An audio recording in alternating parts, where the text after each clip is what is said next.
This is our brand new folding fillet knife we added to the store. Now the total length is 13.5 inches. The blade length is 6 inches. The whole idea of this knife, we wanted something compact, small, something easy you can throw in your rucksack, throw in the back of your truck, just safer for travel. If you're backpacking, if you like hiking, you doing a lot of tenting adventures, something you just store away, you wouldn't have to worry about, opposed to a long knife. Even though the 8th is 9-inch ones, you get the sheaths, you can cover up the blades, but this seems a lot more safer. You just ditch it and you go. Got a little hook up here. You can add your little swivel, you can get those little magnet adapters too if you want. You can put it on your side. It's something so simple that we've been looking for such a long time, so we finally found one that we all like. Now we have been testing this for quite a few months now. We've been cleaning a lot of fish. They hold an edge quite nicely. We'll bring the camera a little closer. You guys can see all the details, and we'll talk about the type of steel it is. Now, the reason it took so long to find a folding knife that we liked, now I got a lot of knife knowledge. Now, when we go to our trade shows, there's a guy that sits behind us. He's a knife fanatic. He knows everything. He knows the steels, everything. So I've been quizzing him a lot. And the main thing you want to look for on folding knives is the lockup. So the reason it's so important is you don't want it loosening off over time. You don't want it flimsy. It has to be tight. So when you play with this, it's super tight. There's very little play.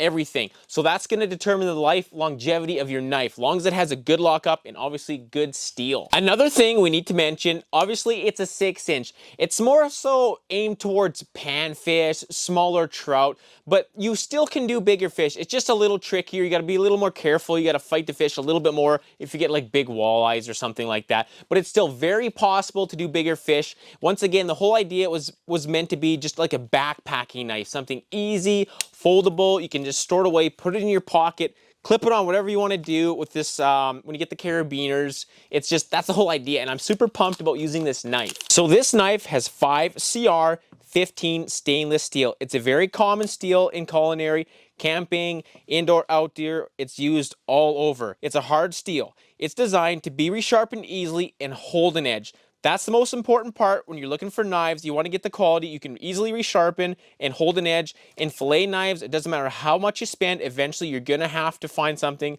You're going to have to resharpen them. Another cool thing about this knife is that it's corrosion resistant, and it's got this coating on the outside. So it's gonna keep it cleaner when you're filleting fish, keeping the guts off it, and when you go to killing it too, everything will wash off a lot easier. As we stated earlier, this little baby is 230 grams. So when you pick it up, it's got some meat, so it's pretty heavy. It's gonna be more solid, it's gonna last longer. When it locks up, like you can feel it click in too. It means you have something. You'll be able to work this thing hard, and it should last a long time, as long as you don't drive over it or anything like that. Now we're gonna talk about the handle. Thermoplastic rubber. That's this bottom blue stuff. It means it's grippy, it's gonna last. Like, the whole idea of this is when you get a wet, slimy fish, you can grab it, you can hold onto it, your hand's not gonna slip off, so it gives you a lot of traction, a lot of grip. Now, PP, I never say this right, it's polypropylene. Now what that is just the hard plastics up here. It's very durable, it's solid, it's gonna last, it can be banged around, you can drop it, it's not gonna crack. So that's the whole layout of this knife. If you guys are interested, check out the links below. We have them in the store. Sorry, we do not ship to the States. There's too many rules, regulations. I know. Sorry about that. So we're gonna keep these in Canada for the time being.